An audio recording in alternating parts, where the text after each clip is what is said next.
sponges. And then I just want to do some deeper areas with some vintage photo, I think. Let me try some walnut stain first.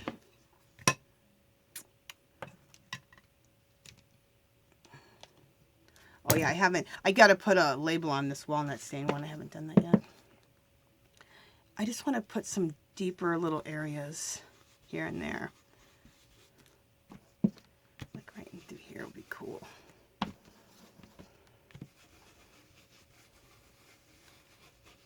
Yeah, cool. It's just dirtying and mucking up a little bit more here and there. Love it.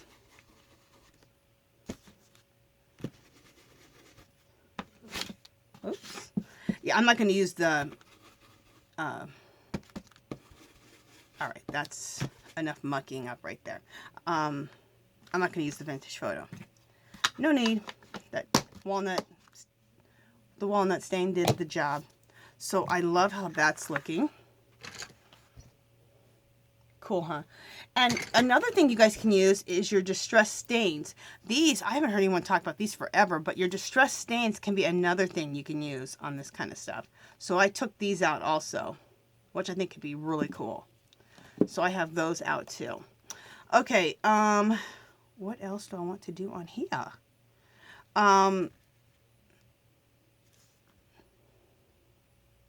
Oh, okay. I want to take... Let's take a different design. Isn't this gorgeous, this design right here?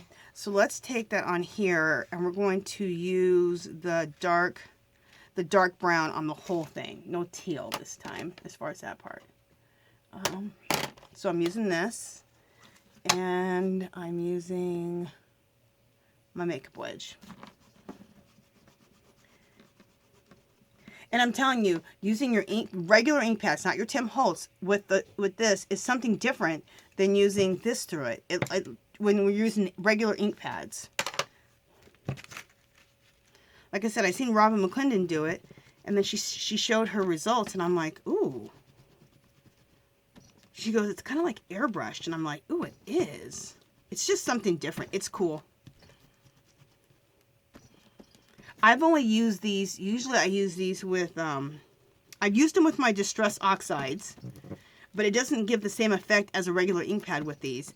And then I've used these when I do take acrylic paint through stencils. But I've never used it on a regular ink pad. And I love it. Okay, let's see what this is looking like. It's looking like coolness is what it's looking like.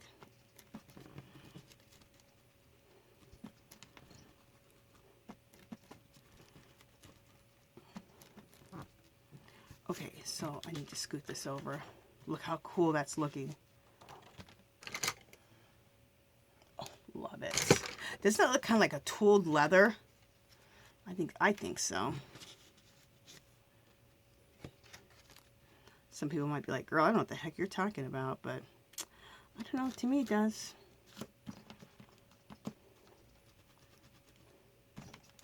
The next time I play with my Gelli plate, I'm going to have some just plain backgrounds without that look like this, without the writing on them, so that I can do this over it in the dark brown.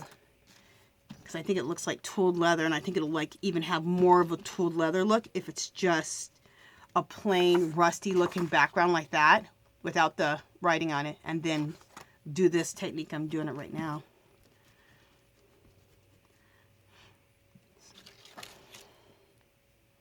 That looks cool.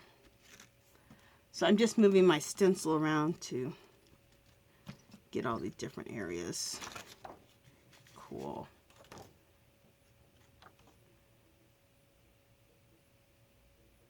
Trying to think if I want to leave that alone there at the top. No, what the heck, let's do it all.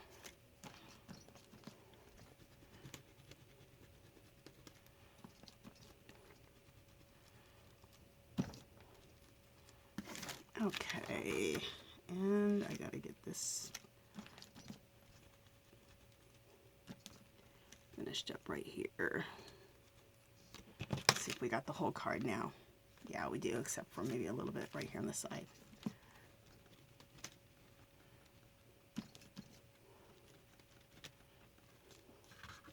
All right, now we got the whole card. Let me bring that up to show you guys. Isn't that cool? I am in love. Okay.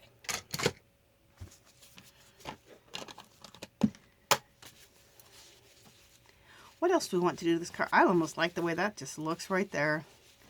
I feel like I should just throw some Stabilo on it and leave it. Just a second. Let me look at my collage bits. Oh, wait. Don't want to add anything. I don't want to add any ink on it. Do I? I'm just trying to see if I want to add any stamps at all.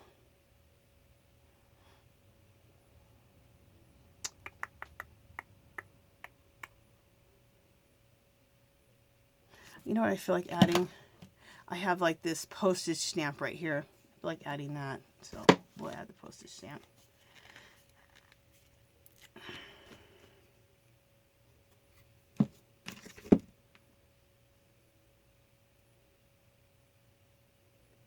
Okay.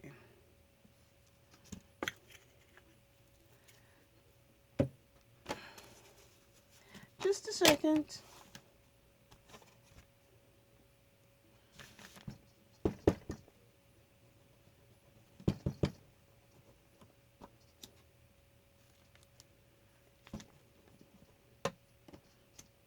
Okay. I feel like I just want to add that to the little corner over here. That's another stamp right on top of there. It's that 25-cent one.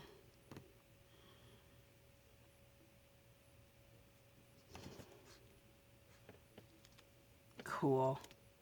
That looks cool.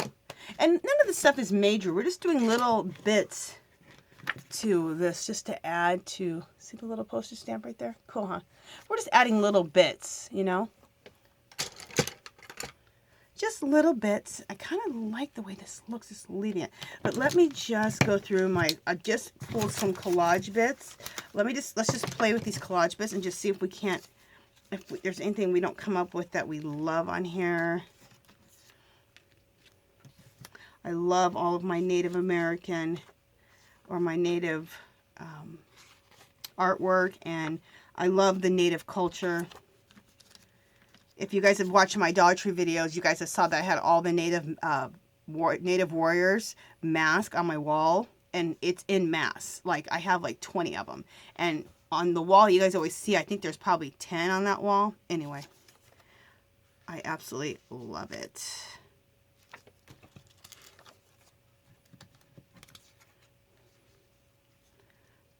I might put those on there. We'll see. Just a second.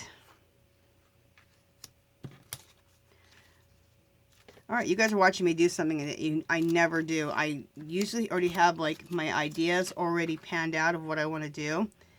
And then I come on here. I never show you guys my playing around, but I thought, you know what? I need to show myself playing around. Because like everybody else, I'm not like, I don't know what the heck I'm doing right away. Not at all. I just sit here and I, like everybody else, I play around for a minute till I see what I want to do. I really like that on there. Ooh, I really like her on here. That may be it right there. It's funny, you don't know until you start playing with things. And then you're like, nope, I don't want that rose on there. All right, that's what I'm going to put on there.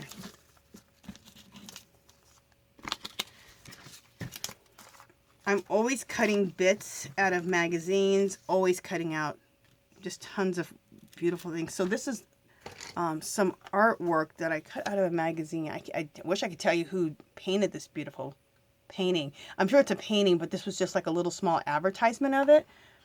I wish I could tell you who painted it, but they did a beautiful job. Okay, so let me just even this out just a little bit more.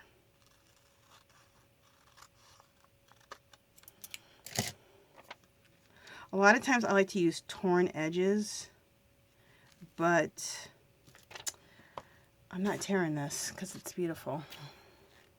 And I don't have enough room around it to tear it. So yeah, we're not tearing that.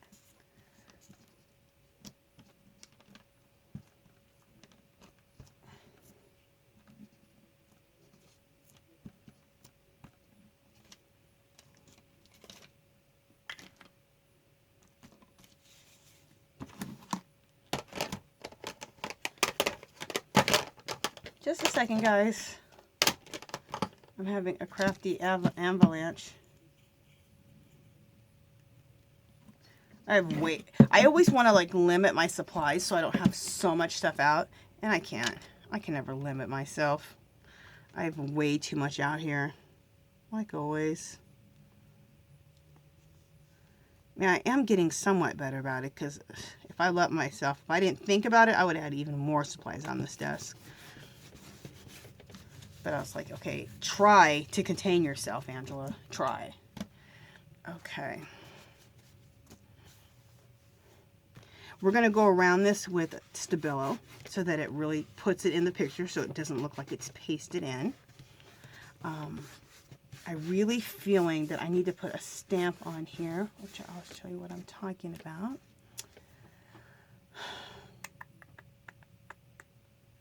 Do I think I want to have this one on there, like half off and half? Yeah. So what I'm showing is just all these little bits and little things to do. A little stamping, a little bit of stenciling, some bits of collage. You could even use some of your jelly prints on here. Okay, so we're going to do half on the picture and half like this. I don't know what made me think to do this, but it just came to me. Cool. I like that. So it's nothing major, but I just thought that looked cool. See? Just a little bit of a stamp.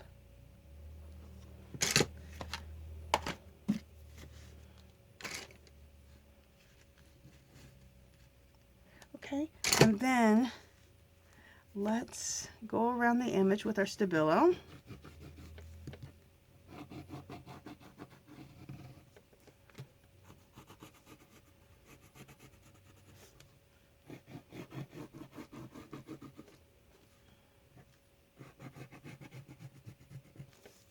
And then go around the edges with the Stabilo.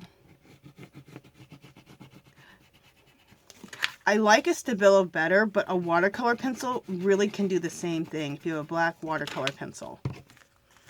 Because when you wet your finger and spread it out and blend it out, it'll do the same thing. Which is basically what a Stabilo is like. It's basically a watercolor pencil, but the black is a little bit more intense, I found.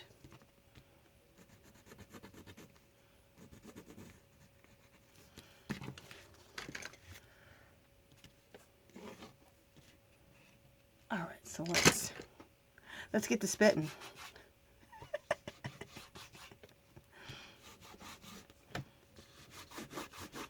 I don't literally spit on there. I just wet my finger.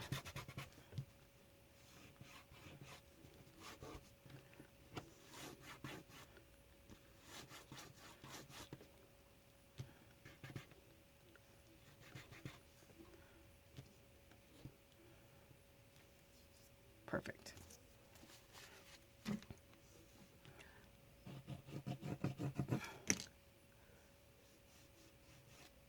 Cool.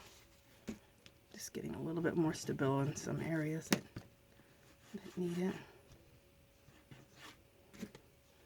See, if you don't want to be gross like me, you can just have your baby wipe and just touch your baby wipe and go like that. But if I'm gross, so is Lori Marie Jenkins, because she does the same thing. I love her. You guys go check out Lori Marie Jenkins. She's another mixed media artist who's been very inspirational to me. I love her work. I love her style. She's the one who got me hooked on the Stabilo. I was using a watercolor pencil. I was using my, or I was using my Jane Davenport watercolor stick. And she always likes the Stabilo. So she got me into the Stabilo. And, so, and I didn't buy this. Who sent me these? Rose sent me 2 Stabilos and a bunch of other great, beautiful stuff to use in collage work and to use in mixed media. And she sent me 2 of these. So because of Rose, thank you, girl. Thank you. I'm using what you gave me. I love it. It's my favorite thing now to do the shading. Okay, let me bring this up. How gorgeous is that? I think that's so pretty. Gorgeous. Absolutely beautiful. That would be such a pretty postcard. Okay, again, I will make this a postcard. I'm going to set it aside. But I'm not going to do making the postcard right now. You guys saw how we made the postcard before. So I won't make that into a postcard right now with that, you know, with the postal thing on the other side. Let's try to get in one more. We only got about 10 more minutes. Let's try to get in as much as we can. One more card. Love how rustic this is. Fabulous. Let's use some rusty hinges. That's what I'm seeing right now. Or wild honey. Nah, rusty hinges. Okay. So this is what I'm going to do with my afternoon. My Sunday afternoon, I'm going to just have fun in my art studio.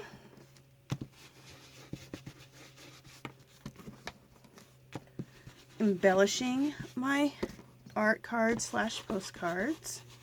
Now the next thing I'm going to start on too is I'm going to keep working on these. I'm making videos about these, keep making videos about jelly plating.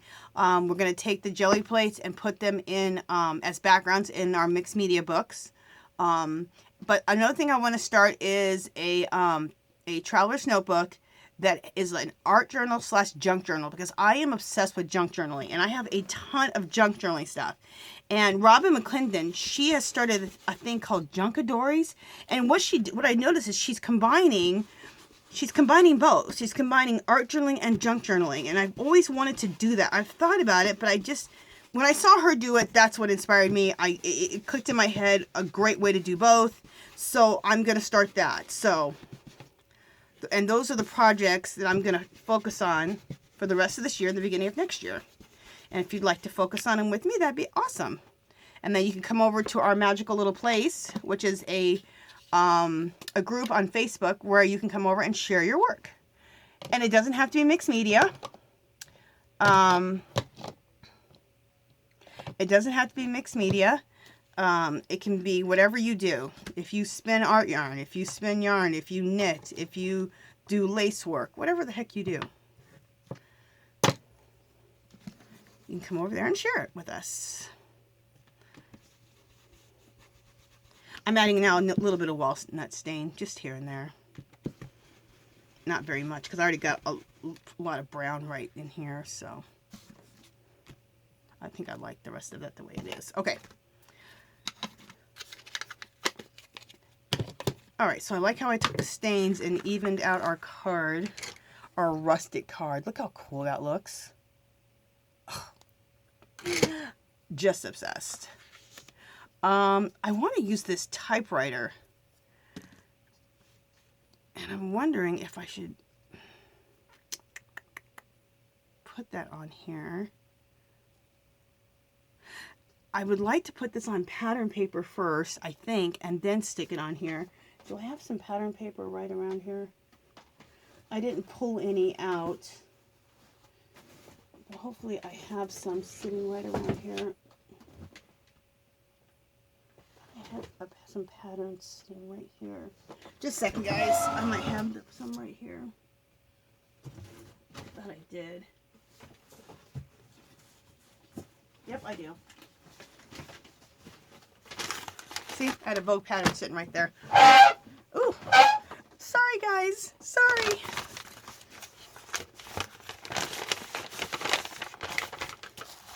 So let's just take a little bit of a pattern and stamp up onto this pattern. I'll use this in our background. Hopefully I have time for all this. What time do we have? Yeah, we have time. We got about 8 minutes before my thing goes off. Oh yeah, we got enough time. So in an hour, we only did 3 cards, but are we in a rush? No. As I've gotten older, I've learned to calm the hell down. Because it's just like, why am I rushing so much? Just enjoy the process. Enjoy what you're doing. Have fun. Relax.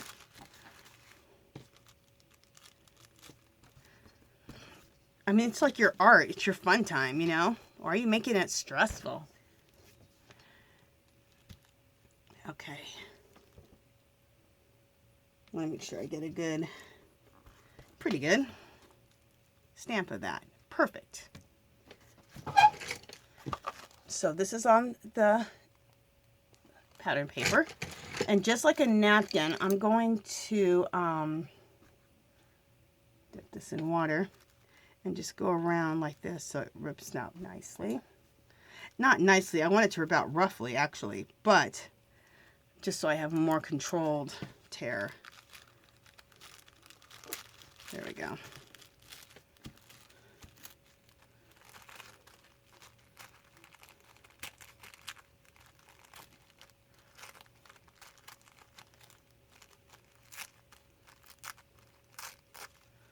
Okay. I gotta take some bits and pieces out of it because it really made it like a complete circle, and I don't want a damn circle. Okay. I want it to look real uneven, like it got ripped out.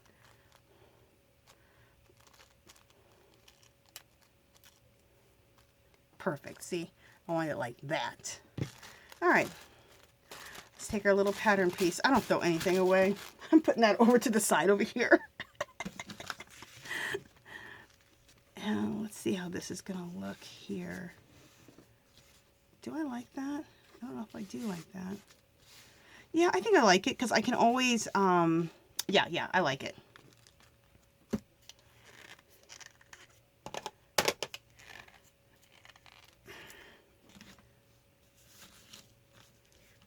What I'm looking at is if it needs to be blended in, but if it does need to be blended in, no big deal. I'll just use my inks.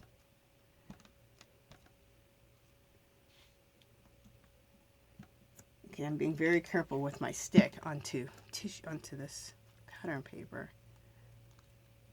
Okay. Here we go.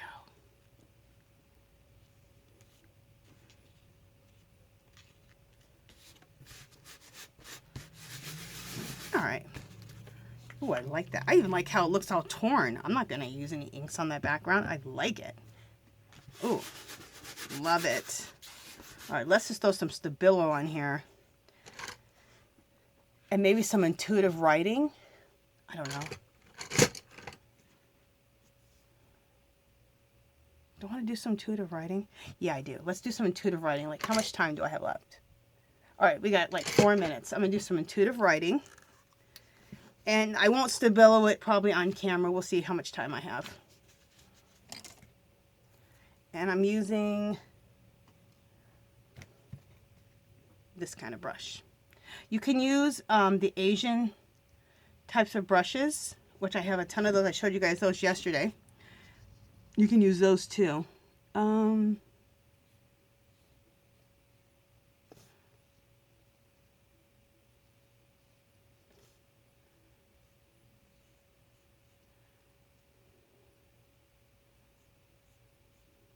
Cool. And then let's do some intuitive writing on the other side.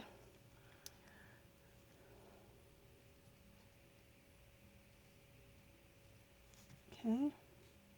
And what intuitive writing is, it's just making different shapes. So you're like creating your own language. And what I did originally, I learned it from Robin McClendon. And what I did originally, because I was like, how do I do this? I just went to the alphabet and then I would over exaggerate the alphabet and add all kinds of weird stuff onto it. And all of a sudden I'm writing a whole nother language. Does it have to make sense? No. It's your language. You do what you want to do. But it feels really good just to like do that. I love it. Cool. I think that looks awesome. And I'm using, really quickly, I'm using this ink right here. It's you get it at Daiso. It's a calligraphy ink, but you guys, you don't have to use calligraphy ink. You can use Jane Davenport's ink. You don't have to use black either. You could use brown. You can use whatever color you need for what you're doing. You can use Jane Davenport's inks.